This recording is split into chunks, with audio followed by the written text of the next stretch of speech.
Welcome back, everybody, to the Contract It's good Podcast. to be back. Hello, ladies. All right, so we are today going to dive in a little bit, staying in the realm of AI as we have had in the past, but specifically talking about how to position yourself in this kind of skills first AI screened world. So today we're talking about the role of ATS systems. How do you navigate that, right? Wow. And when I think about my own experiences as I've talked to different clients, et cetera, there's something interesting, something curious, I would say, is happening today. If you've applied for a job in the last couple of years and wondered why you never heard back, despite being qualified, despite tailoring your resume, despite doing everything right, there's a good chance that you didn't lose to another candidate. What's happening is that you lost to an algorithm, No. Oh right? my.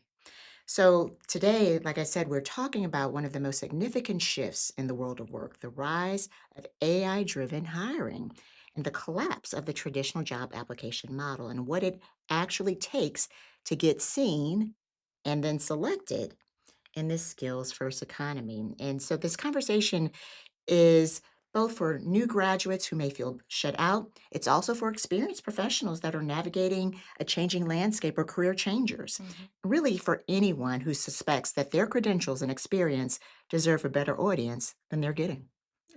Yeah, just some interesting numbers. In 2026, 87% of companies use AI to filter resumes, and 75% of resumes never reach a human recruiter. Mhm. These systems now assess skills and experience and context, not just keywords.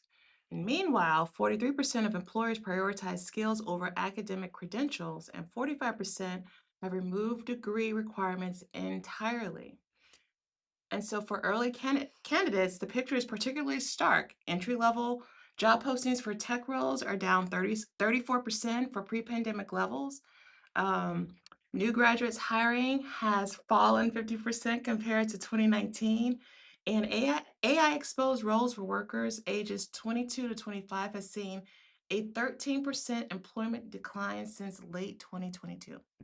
So, what we're seeing is that we're in this marketplace now that is simultaneously eliminating the entry points while raising the bar for how you get Mm. in. So that's the challenge that we're naming today and trying to unpack what can one do about it, right?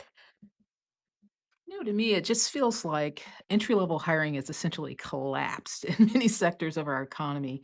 I don't know what it's being replaced by, but when I think about new graduates, it seems like they're competing more often than not for fewer positions. And those positions often require skills that schools didn't actually even Mm, teach them. yeah. So, would you say, though, or I wonder what's happening to 22-year-olds who now feel like they're really being shut out of the market? Um, In terms of what they could do, I think one of the things that they could do is try to acquire some of those needed skills and experiences through volunteer work, yeah. if time allows. Very similar to, what one might do if they're, sort of building their resume for college applications. You go get some needed experiences that way. You're not going to change a number of available positions, but you can work on the things that you can do to demonstrate that you actually have some of those higher level skills and competencies. So that's one of the things I think that they can do. So you're hitting on something really interesting because we know that there are challenges. How do I contextualize my skills when Hmm. I am just learning skills, Right. right? Yep. Or how do I maybe translate my skills if I'm in a career changing or transition perspective? But it's all going back to this ATS or this applicant tracking system that's powered by AI. And kind of to beat the system, or more accurately, to work within it intelligently, you have to understand how it actually works. Mhm. And a lot of the advice floating around about ATS and AI screening is outdated and oversimplified. So, what I Mm. want to just offer for those listening is just a high level, I would say, overview of how to think about or how to understand these modern ATS and AI screening mechanisms, how they Mm. actually work. So studies show that up to 75% of resumes are eliminated at the screening stage before a human reads them, That Wow. is just, right? that's wild. So the Hmm. system scans for keywords that match the job description, meaning a highly qualified candidate whose resume doesn't speak the language of the posting may never surface. And in fact, when we think about how people are leaning in, say, okay, well, I want to match my resume. So I'm going to use AI, right? Well, here's the flip of that. A 2026 survey of hiring managers found that 79% believe resumes are now more polished and tailored than 5 years ago. And 80% say they can spot an AI written resume.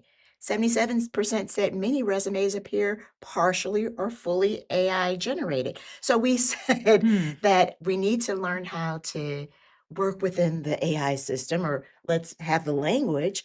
But when I do that and I optimize my resume for an ATS system, and I'm raising my hand, guilty, I've done that as a candidate, if I do make it past, now it's getting to the human, and they're citing things like common signs like unnatural phrasing or repetitive language, Oh my. vague descriptions, buzzword heavy writing, overly perfect grammar. I mean, hello, Grammarly. I use it every day, right?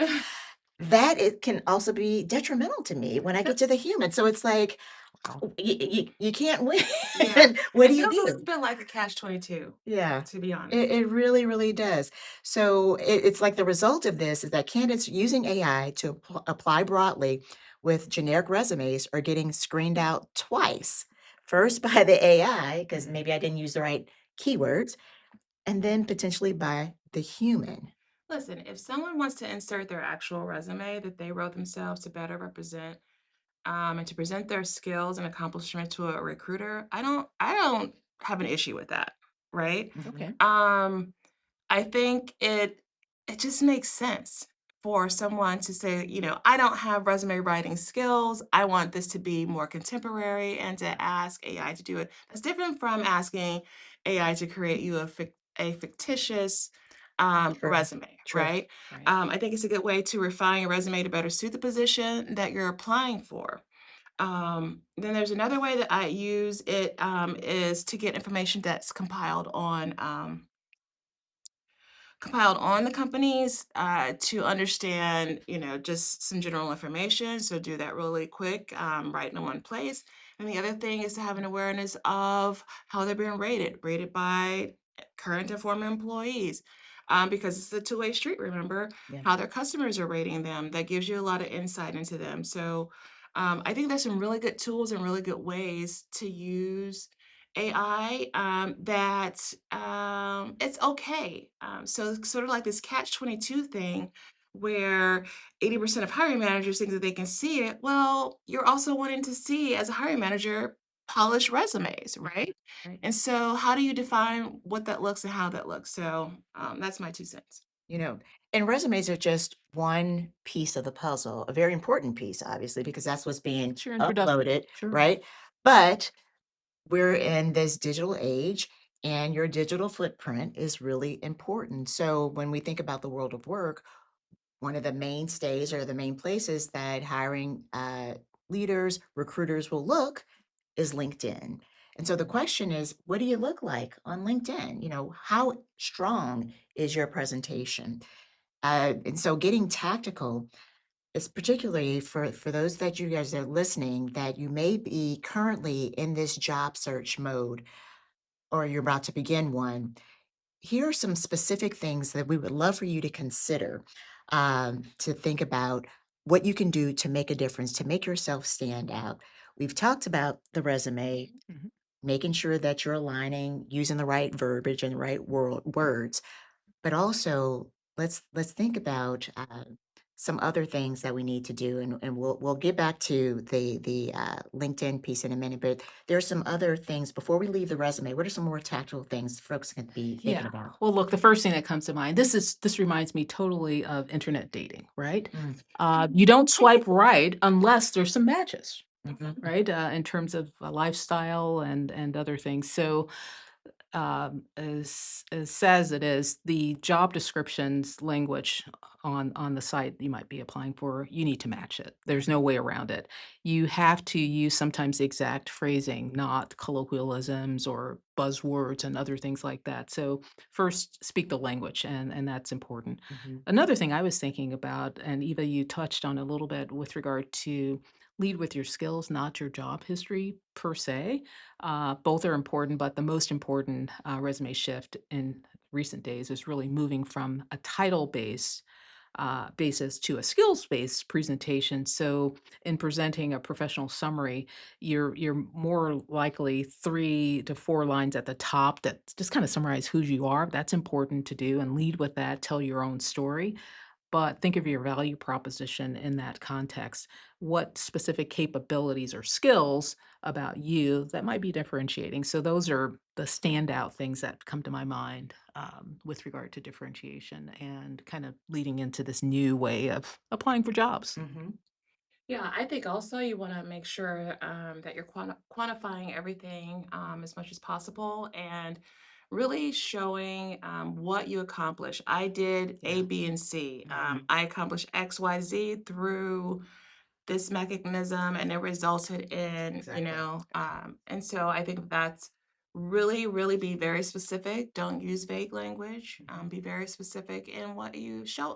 Show yourself off. That's Mhm. what you're doing. And then also, we got to talk about the format. Unfortunately, we have to talk about the format. Yeah. And so you want to protect the format. So text-based formats that are PDFs and Word documents work best for applicant tracking system parsing. So even though you may create something that's very beautiful and It it doesn't looks matter. lovely, I mean, you put a frame around it, it's so pretty, you know what I Yeah. mean? What really works in terms of parsing is a thing that's easy for the systems to read. So, design heavy resumes with images, tables, text boxes, complex layout often fail to parse correctly, Mhm. meaning a visually stunning resume may get a score of a big goose egg 0 Mhm. because the system can't read it. Exactly.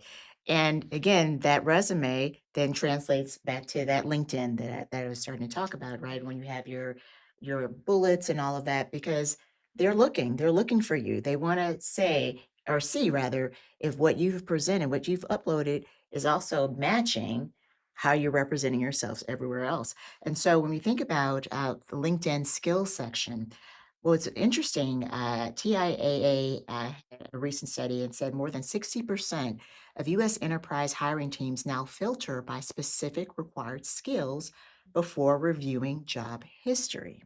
Hmm. So let's get real intentional as you're looking at all the sections of your profile, making sure that everything is up to par, particularly that skill section, because that's the primary field that they're searching. And that should be comprehensive. It should be current and again, going back to language, aligned with the language that the employers in your target field are using, not necessarily the language of your last job. And I had to learn that the hard way a little bit. You have your job title, for example, at your company, but is that an industry recognized job title? What is an Probably industry, not, right? right? So you really have to be cognizant of those things. Also, there's a section that you can upload a portfolio of your work, just these proof points, right? Maybe you have a personalized website that shares some factoids about you. So AI screening is increasingly looking for evidence, not just claims. And that's the key here. So share posts about problems you've solved, write about lessons you've learned, publish short articles and blogs in your areas of expertise. Comment on industry conversations because your digital presence should demonstrate, not just describe your competence. So, if you say that you have competence in organizational effectiveness and leadership, I should be able to Google you or look you up on LinkedIn and oh, by the by, here are some blogs or here are some posts or here are comments or endorsements from others, recommendations from others about these skills. So really take that to heart. I know there has been ebb and flow on the importance of LinkedIn. Is it passe? Is it just Yes. social media? It's really the currency because we're in the age of the bot. Hmm. And so And there's That's no what right, alternative. right. They're gonna There's no speak platform to that they're gonna look at that replaces before it. they talk to you, so make sure that that is really representing you in the most full way. Yeah, and I want to add one more thing and talk about your network. So Mhm. your network is your most powerful bypass of the algorithm. Sourced or referred candidates, they're 5 times more likely to be higher than inbound applicants. So make connections, I would say, and build skills through volunteer work. Do everything that you have to do. If you don't have those skills right now, then do that, right? Figure out a way to build those skills and to market yourself in that way on your resume. You could join an association that's in the field that you're interested in and build connections through that. So however which way that you can do that, but your network is a really powerful tool for you, and probably will be for the foreseeable future. Not only that, in addition to that, I was thinking, Eva, your point is fantastic, but it also reminded me that the network that you have to utilize it through each stage of the process. Mhm. You might need to lean into that network before you even apply, before the ATS process is even started to Oh, that that's a point. great point. You might need to lean into it in addition or at the time for which you're already been accepted, if you will, Mhm. into the process, and the stage gate you're out of the barn, so to speak, and it might be in the closing. Mhm. So, in thinking about the network, your point is well taken because it's throughout. It's Mhm. not pick and choose where it's going to be most helpful.